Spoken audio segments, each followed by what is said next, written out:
दोस्तों नमस्कार, हाजिर है एक बार फिर से आज की बड़ी और ताजा खबरों के साथ। बस आपसे निवेदन है, कृपया वीडियो को लाइक कर दें, चैनल को सब्सक्राइब कर लें और घंटी बटन जरूर दबा दें। ये पहली बड़ी खबर है, विपक्ष को लगा जोरदार झटका। सुप्रीम कोर्ट ने ईवीएम पर रोक लगाने की मांग को कर दिया खारिज। आपको बता दें कि सुप्रीम कोर्ट ने चुनावों में इलेक्ट्रॉनिक वोटिंग मशीन यानी ईवीएम के इस्तेमाल पर रोक वाली याचिका को खारिज कर दिया है। याचिका में ईवीएम मशीन पर रोक लगाकर बैलेट पेपर के इस्तेमाल की मांग की गई थी। जस्टिस डीवाई चंद्रचूड़ और हेमा कोहली की बेंच ने सीआर जया सुकिन द्वारा दायर इस याचिका को खारिज कर दिया। दरअसल ये याचिका पहले दिल्ली हाई कोर्ट में दायर की गई थी, जिसे खारिज कर दिया गया। हाई कोर्ट के इस फैसले को सुप्रीम कोर्ट में चुनौती दी गई थी। याचिकाकर्ता ने 3 अगस्त 2021 को दिल्ली हाई कोर्ट द्वारा दिए गए फैसले को सुप्रीम कोर्ट में चुनौती दी थी, जिसे खारिज कर दिया गया। याचिका में कहा गया था कि लोकतंत्र को बचाने के लिए हमें देश की चुनाव प्रक्रिया में मतपत्रों को लाना जरूरी है। ईवीएम ने भारत में मतपत्रों की जगह ली, जबकि इंग्लैंड, फ्रांस, जर्मनी, नीदरलैंड और अमेरिका समेत दुनिया के कई देशों ने ईवीएम के इस्तेमाल पर रोक लगा दी। आपको बता दें कि फिलहाल सुप्रीम कोर्ट ने विपक्ष को जोरदार झटका दिया है। सुप्रीम कोर्ट ने चुनावों में इलेक्ट्रॉनिक वोटिंग मशीन यानी ईवीएम के इस्तेमाल पर रोक वाली याचिका को खारिज कर दिया है। अगली बड़ी खबर, बीजेपी के लिए एक और चुनौती लेकर आए केसीआर। 2024 में पीएम मोदी को हराने के लिए दे दिया बड़ा ऑफर। आपको बता दें कि तेलंगाना के मुख्यमंत्री के चंद्रशेखर राव ने निजामाबाद से घोषणा की है कि टीआरएस अलग राज्य के आंदोलन से प्रेरणा लेकर बीजेपी मुक्त भारत के नारे के तहत राष्ट्रीय राजनीति में प्रवेश करेगी। उन्होंने ये भी कहा कि 2024 में होने वाले लोकसभा चुनावों में अगर गैर बीजेपी सरकार का गठन होता है तो देश भर के किसानों को बिल्कुल फ्री में बिजली दी जाएगी। चंद्रशेखर राव ने कहा कि टीआरएस पूरे देश में विकास और विकास के तेलंगाना मॉडल को लागू करने के लिए राष्ट्रीय राजनीति में प्रवेश करेगी और टीआरएस लोगों के समर्थन से भारत का चेहरा बदल देगी। निजामाबाद एक समृद्ध शहर है और मैं घोषणा करता हूं कि टीआरएस लोगों के हितों की रक्षा के लिए राष्ट्रीय राजनीति में प्रवेश करेगी। हम जल्द ही निजामाबाद में शुरू होने वाले राष्ट्रीय स्तर के चुनाव अभियान की शुरुआत करेंगे ताकि भाजपा का बोरिया बिस्तर समेटा जा सके। अगली बड़ी खबर, तृणमूल कांग्रेस ने बीजेपी पर जांच एजेंसियों के दुरुपयोग का लगाया आरोप। विधानसभा में लाएगी मोदी सरकार के खिलाफ प्रस्ताव। आपको बता दें कि पश्चिम बंगाल में सत्तारूढ़ तृणमूल कांग्रेस केंद्रीय जांच एजेंसियों के दुरुपयोग का लंबे समय से आरोप लगा रही है। इसके खिलाफ अब वो बंगाल विधानसभा के मानसून सत्र में प्रस्ताव लाने पर विचार कर रही है। टीएमसी का आरोप है कि केंद्र सरकार राजनीतिक बदले के लिए जांच एजेंसियों का दुरुपयोग कर रही है। बंगाल विधानसभा का मानसून सत्र 14 से 22 सितंबर तक होने की संभावना है। इसमें पार्टी केंद्र के खिलाफ प्रस्ताव ला सकती है। राज्य के संसदीय कार्य मंत्री शोभनदेव चट्टोपाध्याय ने कहा कि सत्र में एक प्रस्ताव लाने के बारे में चर्चा हुई है, लेकिन अभी इसे अंतिम रूप नहीं दिया गया है। अगले कुछ दिनों के भीतर इस पर फैसला किया जाएगा। इसके बाद प्रस्ताव को अगले सप्ताह होने वाली बैठक में सदन की परामर्श समिति के समक्ष रखा जाएगा। टीएमसी विधायक दल के सूत्रों के अनुसार प्रतिशोध के लिए राजनीतिक औजार के रूप में केंद्र एजेंसियों के दुरुपयोग के खिलाफ एक प्रस्ताव लाने की योजना बनाई जा रही है।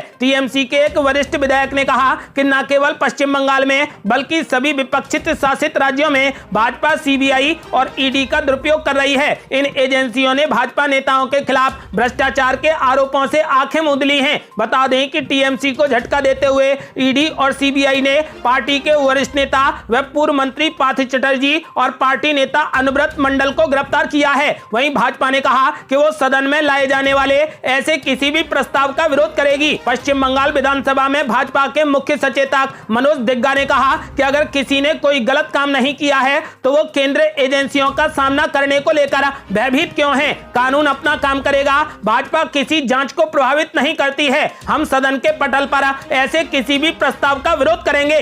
अगली बड़ी खबर, शराब नीति मामले में ईडी की बड़ी कार्रवाई। दिल्ली से महाराष्ट्र तक कई राज्यों में ताबड़तोड़ छापे। आपको बता दें कि दिल्ली सरकार की शराब नीति मामले में ईडी ने एक साथ कई स्थानों पर छापेमारी की है। जानकारी के मुताबिक दिल्ली, उत्तर प्रदेश, पंजाब, हरियाणा, तेलंगाना समेत महाराष्ट्र में ईडी के अधिकारियों का तलाशी अभियान जारी है। गौरतलब है कि दिल्ली सरकार की नई आबकारी नीति सवालों के घेरे में है। भारतीय जनता पार्टी ने इसको लेकर दिल्ली के उप मुख्यमंत्री मनीष सिसोदिया पर घोटाले का आरोप लगाया है। इसको लेकर लेकर सीबीआई पहले ही मनीष सिसोदिया के घर व उनके बैंक लॉकर की तलाशी ले चुकी है। अब इस मामले में ईडी ने कड़ी कार्रवाई की है। ईडी ने सीबीआई से मामले से जुड़े दस्तावेज मांगे थे। ईडी के अधिकारियों ने बताया कि आबकारी नीति में कथित मनी लॉन्ड्रिंग मामले में 5 राज्यों की 30 लोकेशन पर तलाशी अभियान जारी है। अधिकारियों के अनुसार ये छापेमारी मामले में नामजद लोगों पर की जा रही है। इसमें मनीष सिसोदिया या अन्य किसी सरकारी कर्मचारी से जुड़े परिसरों में ईडी के अधिकारी नहीं पहुंचे हैं।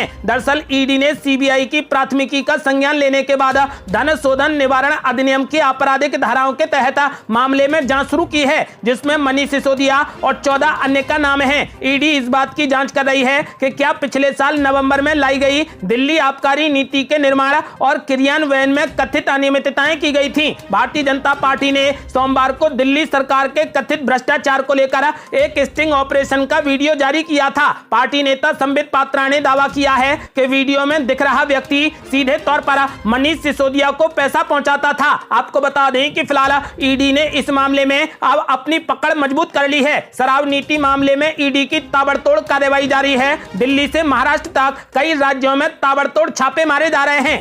और ये बड़ी खबर, केजरीवाल के मिशन गुजरात पर भारी पड़ सकता है भाजपा का स्टिंग। मनीष सिसोदिया गए जेल तो बदल जाएंगे समीकरण। आपको बता दें कि गुजरात विधानसभा चुनाव में अब 3 से 4 महीने का समय शेष रह गया है। भाजपा और कांग्रेस के साथ साथ इस बार आम आदमी पार्टी भी यहां अपनी किस्मत आजमाने के लिए पूरा जोर लगा रही है। गुजरात में पार्टी को मजबूत करने के लिए केजरीवाल और मनीष सिसोदिया के साथ साथ कार्यकर्ताओं की एक मशीनरी लगातार सक्रिय है। लेकिन जिस तरीके से भाजपा ने दिल्ली के एक शराब व्यवसायी का स्टिंग वीडियो जारी करा, व्यवसायियों के द्वारा दिल्ली सरकार को ब्लैक मनी के रूप में भारी मात्रा में धन पहुंचाने का दावा किया है, मनीष सिसोदिया पर सीबीआई का शिकंजा कस गया है। यदि सत्येंद्र जैन की तरह मनीष सिसोदिया को भी जेल जाना पड़ता है तो इससे आम आदमी पार्टी के मिशन गुजरात पर भारी असर पड़ेगा। भाजपा ने सोमवार को एक वीडियो जारी करते हुए दावा किया है कि दिल्ली की नई शराब नीति में व्यवसायियों का कमीशन 2% से बढ़ाकर 12% कर दिया गया। इसके बदले में शराब व्यवसायियों को 6% का कमीशन आम आदमी पार्टी के पास वापस पहुंचाना था।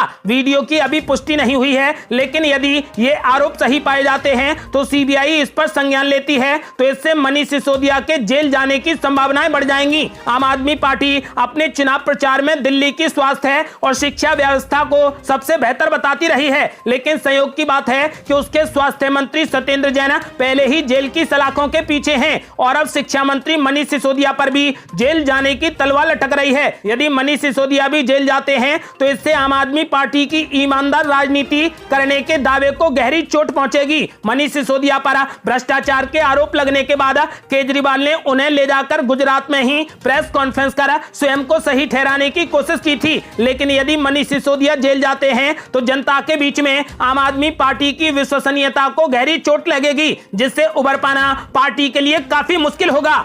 और बड़ी खबर, ममता बनर्जी को लगने वाला है जोरदार झटका। ममता बनर्जी के वफादार नेता ने दिए पार्टी छोड़ने के संकेत। आपको बता दें कि बंगाल में सत्ताधारी पार्टी टीएमसी को सबसे बड़ा झटका लग सकता है। तृणमूल कांग्रेस के वरिष्ठ नेता तापस रॉय ने सोमवार को इसके संकेत दिए हैं। उन्होंने कहा कि वो दिन दूर नहीं जब वो राजनीति छोड़कर सार्वजनिक जीवन से संन्यास ले लेंगे। हालांकि उन्होंने अपने निर्णय के बारे में विस्तार से जानकारी नहीं दी। बता दें कि वे पार्टी सुप्रीमो ममता बनर्जी के काफी करीब और काफी वफादार माने जाते हैं। पार्टी के कार्यक्रम में बोलते हुए तापस रॉय ने कहा कि शायद आने वाले कुछ समय में मैं एक राजनीति को एक कार्यकर्ता के रूप में छोड़ दूंगा। उन्होंने कहा कि समय आने पर मैं पार्टी को सूचित करूंगा कि मैं राजनीति छोड़ना चाहता हूं। उन्होंने कहा कि मुझे रोकना बहुत मुश्किल होगा। बाद में उन्होंने यह भी कहा कि राजनीति में भी सेवानिवृत्ति की उम्र होनी चाहिए। उनके इस बयान पर पार्टी ने प्रतिक्रिया दी। टीएमसी के राज्य महासचिव कुणाल घोष ने कहा कि पार्टी उनसे बात करेगी।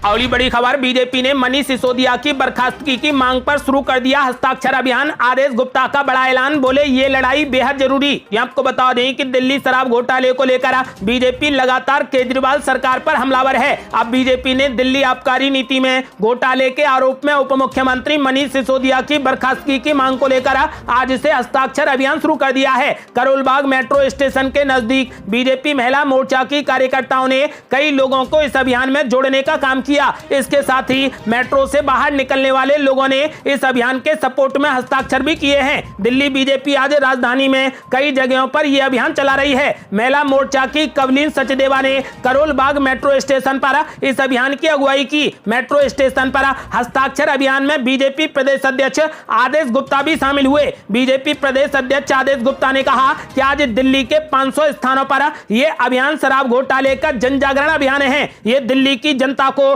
बताने के लिए है कि जिसे उन्होंने चुना वो जिस समय चुनाव था तब ईमानदारी की बातें करते थे। वो कहते थे कि हर घर में नल से पानी पहुंचाएंगे, पानी नहीं पहुंचा पाए, लेकिन हर गली मोहल्ले पर उन्होंने शराब पहुंचा दी, ठेके खोल दिए। जब नई शराब नीति में भ्रष्टाचार की बात सामने आई तो वापस ले लिए। सीबीआई जांच कर रही है। आदेश गुप्ता ने आगे कहा कि स्टिंग मास्टर का स्टिंग बता रहा है कि इन्होंने हजारों करोड़ों टैक्स पेयर के पैसे को लूटने का काम किया। इस अभियान में आज हजारों की संख्या में हस्ताक्षर हो रहे हैं, वो इसी बात का प्रतीक है। आदेश गुप्ता ने आगे कहा कि हमारे साथ आज 10 लाख से ज्यादा लोग जुड़ रहे हैं इस मामले में और इस घोटाले के खिलाफ अपनी राय भी दे रहे हैं। ये हमारे लिए बहुत जरूरी लड़ाई है और जनता की अदालत, जनता का दरबार सबसे बड़ा होता है। आपको बता दें कि फिलहाल बीजेपी ने मनीष सिसोदिया की बर्खास्तगी की मांग पर हस्ताक्षर अभियान शुरू कर दिया है।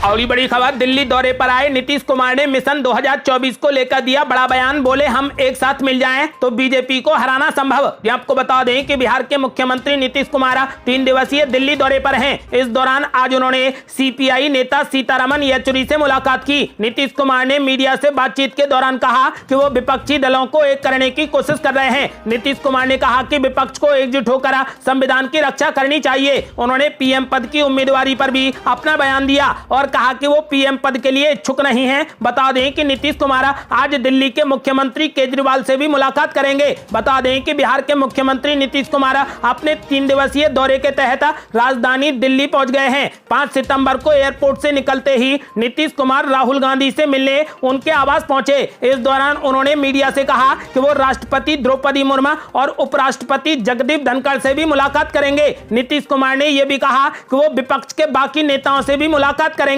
नीतीश कुमार ने ऐलान कर दिया है कि यदि पूरा विपक्ष 2024 के लिए एकजुट होता है तो मोदी सरकार को हराना संभव है। अगली बड़ी खबर, नीतीश कुमार के प्रयासों से भाजपा को ही होगा फायदा। मैन और थर्ड फ्रंट की लड़ाई में फिर कमजोर हो रही विपक्षी एकता। यहां आपको बता दें कि राजनीतिक जानकार मानते हैं कि नीतीश कुमार की कांग्रेस एवं अन्य दलों के वरिष्ठ नेताओं के साथ आरंभ हो रही मुलाकातें महत्वपूर्ण हैं। इससे स्पष्ट है कि वो कांग्रेस को साथ लेकर आगे बढ़ना चाहते हैं। उनकी कोशिश केंद्र से लड़ने के लिए विपक्षी दलों का महागठबंधन बनाने की है। इसलिए हाल ही में उन्होंने कहा था कि इस बार मैन फ्रंट बनेगा। ये एक राजनीतिक रूप से परिपक्व पहल है, क्योंकि अभी भी कांग्रेस सबसे बड़ी विपक्षी पार्टी है। उसे साथ लिए बगैर विपक्ष एनडीए के खिलाफ कोई विकल्प खड़ा नहीं कर सकता है। आपको बता दें कि दूसरी तरफ विपक्ष को एकजुट करने की कोशिशों में जुटे टीआरएस, तृणमूल कांग्रेस और आम आदमी पार्टी आदि दल कांग्रेस को साथ लेकर चलने में सहज नहीं है। इन दलों की कोशिश एक गैर कांग्रेसी तीसरे विकल्प की है। इसके पीछे क्षेत्रीय राजनीति से जुड़े कारक तो महत्वपूर्ण है ही, इन दलों की अपनी महत्वाकांक्षाएं भी हैं। तीनों दलों को कांग्रेस का साथ इसलिए भी ठीक नहीं लगता क्योंकि वे अपने राज्यों में कांग्रेस से लड़ते आ रहे हैं। सही माने तो कांग्रेस भी टीआरएस, तृणमूल और आम आदमी पार्टी को लेकर बहुत आश्वस्त नहीं है। कई अन्य दलों की स्थिति भी अभी स्पष्ट नहीं है। जैसे मौका आने पर सपा कांग्रेस के बजाय तीसरे मोर्चे में जाने को प्राथमिकता दे सकती है, क्योंकि कांग्रेस के साथ में वो पहले गठबंधन कर चुकी है जो बेअसर रहा है। आपको बता दें कि इसी प्रकार पिछले कई सालों के दौरान विपक्षी एकता की जितनी भी कोशिशें हुई उनमें बीजेपी और वाईएसआर कांग्रेस ऐसे दल हैं जिन्हें विपक्ष अपने साथ लेने के लिए तैयार नहीं कर पाए हैं। यह विपक्ष की सबसे बड़ी विफलता है कि वे एनडीए का हिस्सा नहीं होते हुए भी विपक्ष में भी नहीं हैं। आपको बता दें कि फिलहाल ऐसा लगता है कि नीतीश कुमार के प्रयासों का फायदा भाजपा को ही होगा। आपका क्या मानना है? क्या नीतीश कुमार एक मैन फ्रंट खड़ा कर पाएंगे? अपनी राय हमें वीडियो लाइक कर कमेंट बॉक्स में जरूर दें। ये थी अब तक की बेहद बड़ी खबरें। यदि आपने अभी तक हमारे चैनल को सब्सक्राइब नहीं किया है तो कृपया चैनल को सब्सक्राइब कर घंटी बटन जरूर दबा दें। जल्दी मिलते हैं बड़ी अपडेट के साथ, तब तक के लिए जय हिंद, जय